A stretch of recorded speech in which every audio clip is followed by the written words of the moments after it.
सेहत की बात ये मंच उन डॉक्टर्स के लिए है जो अपनी स्पेशलिटी सामान्य जनता तक पहुंचाना चाहते हैं। हम सभी डॉक्टर मित्रों को आमंत्रित करते हैं कि आइए अब आपकी स्पेशलिटी जिस डिसीज पर आप प्रैक्टिस कर रहे हैं उसकी सटीक जानकारी जन सामान्य तक पहुंचाइए और अपने हॉस्पिटल की सारी सुविधाएं हमारे माध्यम से मरीजों तक पहुंचाएं। अधिक जानकारी के लिए हमें संपर्क करें।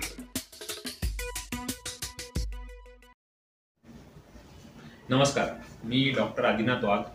मी एक गॅस्ट्रोएंटरोलॉजिस्ट, हेपॅटॉलॉजिस्ट आणि ॲडव्हान्स्ड एंडोस्कोपी तज्ज्ञ म्हणून सेठ नंदलाल दूध हॉस्पिटल येथे कार्यरत आहे। माझं शिक्षण मुंबई येथे जे हॉस्पिटल मध्ये झालेलं आहे। MBBS मी जे हॉस्पिटल येथे केलेलं आहे। त्यानंतर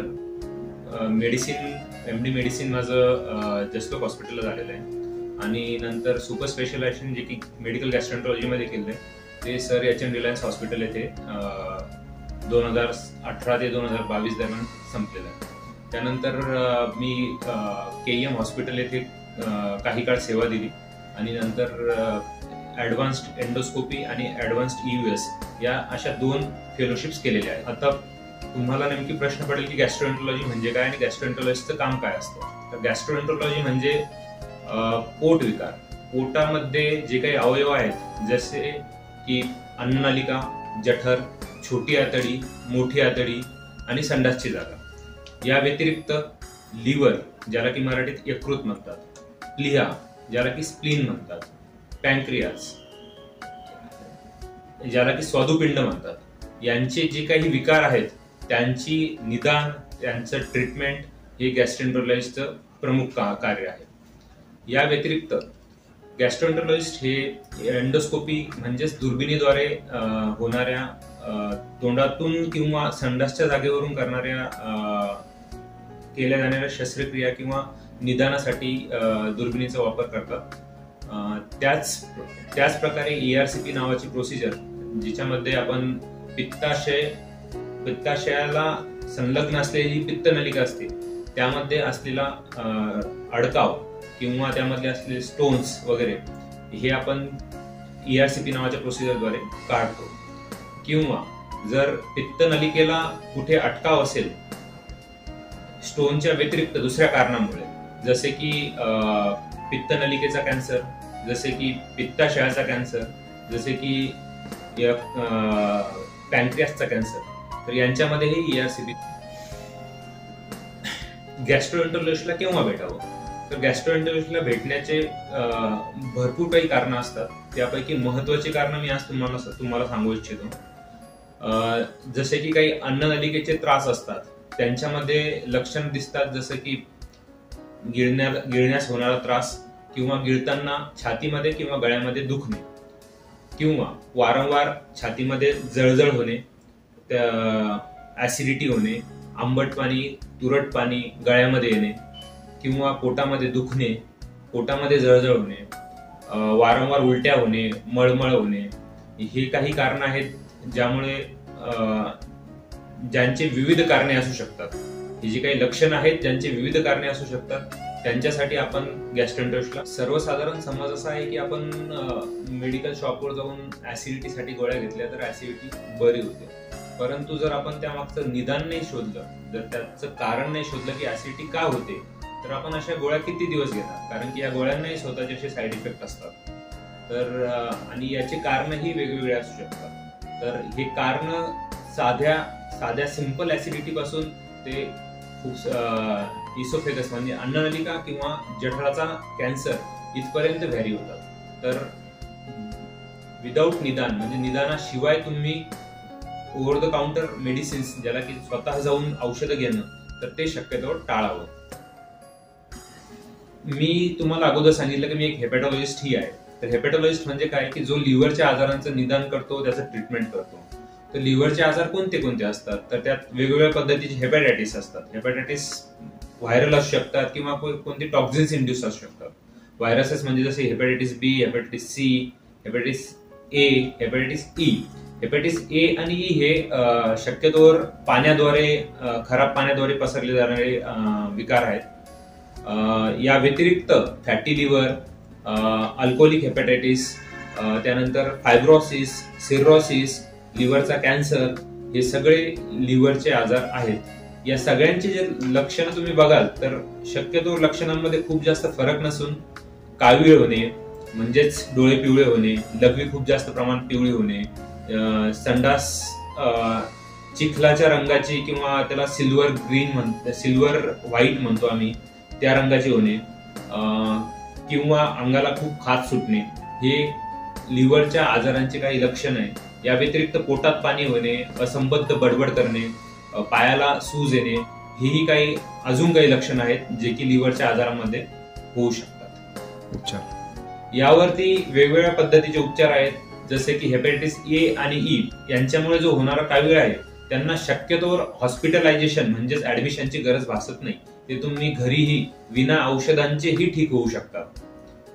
हेपॅटायटिस बी आणि सी हे शक्यतोवर रक्ताद्वारे ट्रान्समिट होतात किंवा अनैतिक संबंधांमुळेही ट्रान्समिट होतात. तर यांच्यावरती जी ट्रीटमेंट आहे त्यांच्यावरती काही गोळ्या औषध आहेत, ते घेतले तर ते नीट होऊ शकतात. नंतर लिव्हर कॅन्सर आतापर्यंत आपल्या डोक्यात असं असतं की कॅन्सर म्हणजे शेवटची स्टेज आहे, कॅन्सर म्हणजे मृत्यू. तर असं नाहीये. कॅन्सर जर लवकर डिटेक्ट झाला, कॅन्सर जर लवकर माहीत पडला तर आपल्याला त्या कॅन्सरची ट्रीटमेंट करता येते. जसं की वेगवेगळ्या पद्धतीच्या गोळ्या औषधं, किमोथेरपी त्याच्यावरती अवेलेबल आहे. लिव्हर ट्रान्सप्लांट हा त्याच्यावरती एक उपाय आहे, म्हणजे नवीन लिव्हर बसवणे, किंवा रेडिओथेरपी हाही त्याच्यावरती एक उपाय आहे. तर लिव्हर कॅन्सर हा एक सुरुवातीच्या स्टेजला जर डिटेक्ट झाला, माहिती पडला, तर पूर्णपणे ठीक होऊ शकणारा आजार आहे. त्याच पद्धतीने जे सिरोसिस ऑफ लिव्हर म्हणतात, तर सिरोसिस ऑफ लिव्हर हा सुद्धा जर आपण नवीन लिव्हर टाकलं तर तो पूर्णपणे बरा होणारा आजार आहे. आणि जर एखादी व्यक्ती ते लिव्हर ट्रान्सप्लांटेशन साठी इलिजिबल नसेल तर आपण त्यांच्यामध्ये जे होणारे कॉम्प्लिकेशन्स आहेत ते गोळ्या औषधींनी किंवा रुटीन फॉलोअपने त्यांचा एक तर सिव्हिरिटी कमी करू शकतो किंवा त्यांचं ड्युरेशन प्रोलॉंग करू शकतो. आपण बघतोय की पोटाचे आजार जास्त प्रमाणात दिसून येतात. पोटात गॅस होणे, कॉन्स्टिपेशन होणे, वारंवार संडासला लागणे, बऱ्याच प्रमाणात ऍसिडिटी होणे, जळजळ होणे, यांचं प्रमाण खूप जास्त वाढलंय. याचं मुख्य कारण जर तुम्ही मला विचाराल तर एक इम्प्रॉपर डाएट म्हणजे जे तुमचं जेवण आहे त्या जेवणामध्ये खूप कमी प्रमाणात फायबर्स घेणे हे एक आहे. दुसरं जे आहे ते तुमची दिनचर्या, जी तुम्ही ज्याच्यामध्ये फिजिकल ऍक्टिव्हिटी खूप कमी असणे, हे एक दुसरं कारण आहे. तिसरं कारण जे आहे अनियमित झोप, जे की आजकाल खूप जास्त प्रमाणात दिसून येतं. ज्याचं कारण वेगवेगळं असू शकतं. एक तर तुमचा व्यवसाय असू शकतो किंवा जास्त प्रमाणात मोबाईल बघणं. रात्री जर तुम्ही उशिरापर्यंत मोबाईलच्या स्क्रीन समोर बसाल तर तुमचं झोप लवकर येणार नाही तुम्हाला, आणि त्यामुळे तुम्हाला झोपेत अनियमितता येईल आणि पोटाचे आजार बळावतील. वेगवेगळी व्यसनं जसे की तंबाखू, गुटखा, सिगारेट, बिडी, पान मसाला, पुन्हा अल्कोहोल ज्याला की दारू म्हणतात, तर यामुळेही पोटाचे आजार बळावतात. त्या व्यतिरिक्त वेगवेगळे औषधं जे की आपण पेन किलर ज्यांना म्हणतो ते आपण ओव्हर द काउंटर म्हणजे असं स्वतःहून मेडिकल शॉपमध्ये जाऊन जे घेतो त्या पेन किलरचे जे औषधं असतात तेही पोटाचे आजार बळावतात. हा गैरसमज शक्यतो तुम्ही मनातून काढून टाका. एंडोस्कोपी तेव्हाच ऍडवाइस केली जाते जेव्हा खूप गरजेची असते, आणि एंडोस्कोपी ही खूप अवघड प्रोसिजर नाही.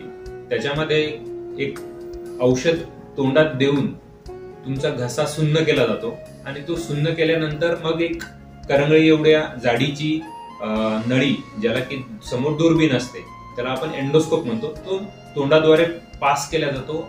अन्ननलिका, जठर आणि छोटी आतडी यांचं परीक्षण केलं जातं आणि त्या परीक्षणामध्ये जे काही निदान भेटेल त्यानुसार पुढची मग ट्रीटमेंट केली जाते. आता ह्या सर्व प्रोसिजरला 2 ते 5 मिनिट लागतात आणि ही प्रोसिजर 2 पद्धतीने केली जाते. एक तर अॅनेस्थेशिया म्हणजे भूल देऊन किंवा भुले व्यतिरिक्त. तर जगभरात ही प्रोसिजर ह्या दोन्ही पैकी एका पद्धतीने केली जाते. शक्यतोवर भुले व्यतिरिक्त भूल न देता करण्याचं प्रमाण खूप जास्त आहे आणि याला काही घाबरायचं काही कारण नाहीये. ही खूप साधारण प्रोसिजर आहे. याच्यामध्ये कॉम्प्लिकेशन्स होण्याचे प्रमाणही खूप कमी आहे. जसं की 10,000 पेशंटमध्ये एखाद्या पेशंटला काहीतरी कॉम्प्लिकेशन्स होतात आणि ते झाले जरी तरी तेही मॅनेज करता येतात. पोटात होणारी जळजळ किंवा छातीत होणारी जळजळ त्याला सामान्य भाषेमध्ये ऍसिडिटी म्हणतात. जर आपण याचा वेळीच निदान नाही केलं आणि टाळत राहिलो तर भविष्यात आपल्याला पोटाचे अल्सर्स होऊ शकतात. पोटामध्ये रक्तस्राव होऊ शकतो अल्सर्स होऊन, किंवा मग भविष्यामध्ये कॅन्सर किंवा गॅस्ट्रिक लिम्फोमा सारखे आजारही होऊ शकतात. आरोग्य जागृती.